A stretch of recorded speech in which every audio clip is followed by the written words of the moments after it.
wabarakatuh. Alhamdulillah rabbil alamin wa bihi nasta'in ala umur dunya waddin.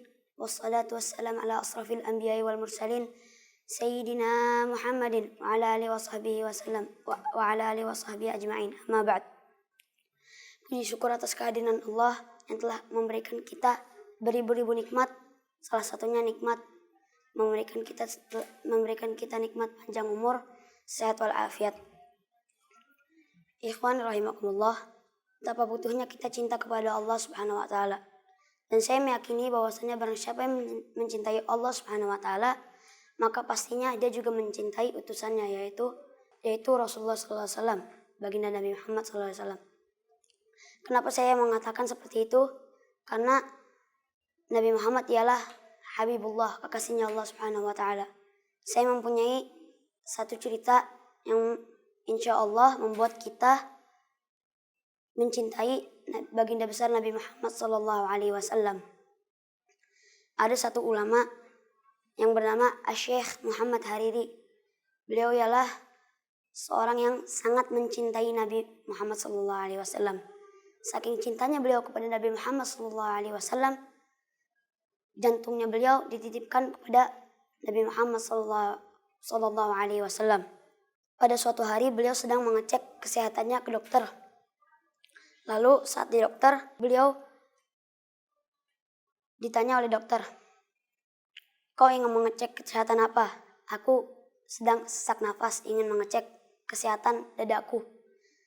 Saat di ronsen oleh dokter tersebut kaget dan terheran-heran karena jantung Syekh Muhammad Hariri tidak berdetak dan tidak ada.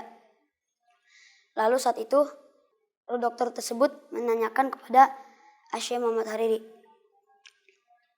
"Kemana jantungmu?" Lalu Syekh Muhammad Hariri pun menjawab, "Jantungku kutitipkan kepada Rasulullah sallallahu alaihi wasallam." Saat itu pun dokter itu tidak percaya.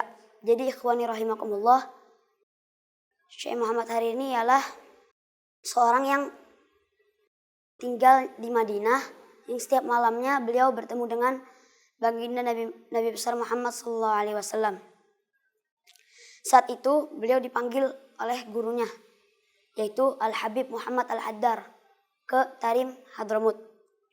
Saat dipanggil ke kota Tarim Hadramut, beliau datang.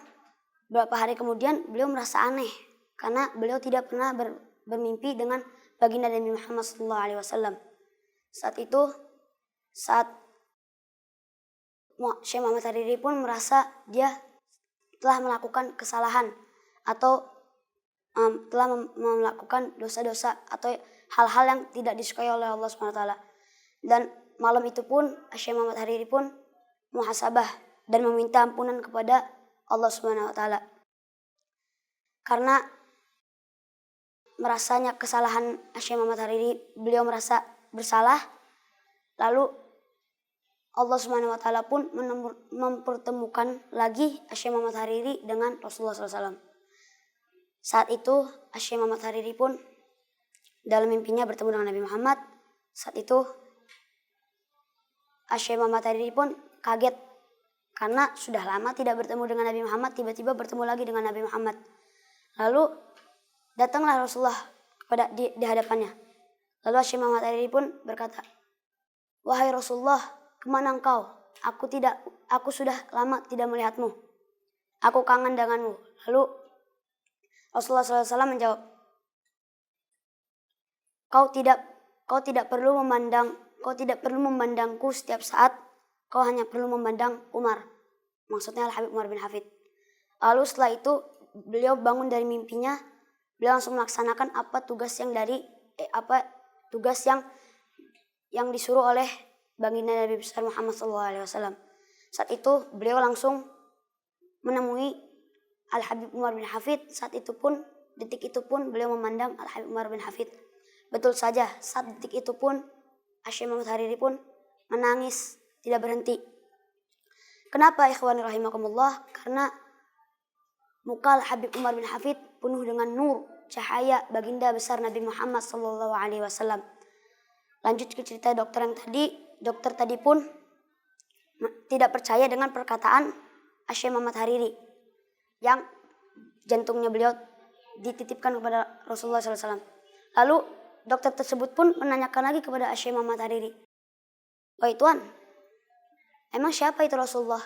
Lalu Syekh Muhammad Hariri pun menjawab, "Rasulullah ialah kekasihku yang menemaniku setiap saat aku merasa sedih dan menemaniku saat aku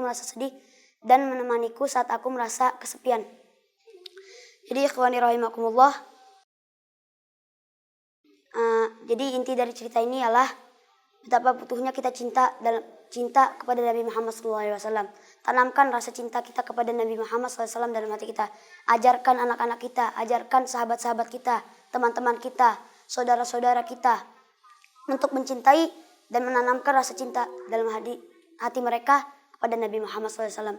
Itu saja yang bisa saya sampaikan. Mohon maaf jika ada kata-kata yang salah atau tidak pantas. Wassalamualaikum warahmatullahi wabarakatuh.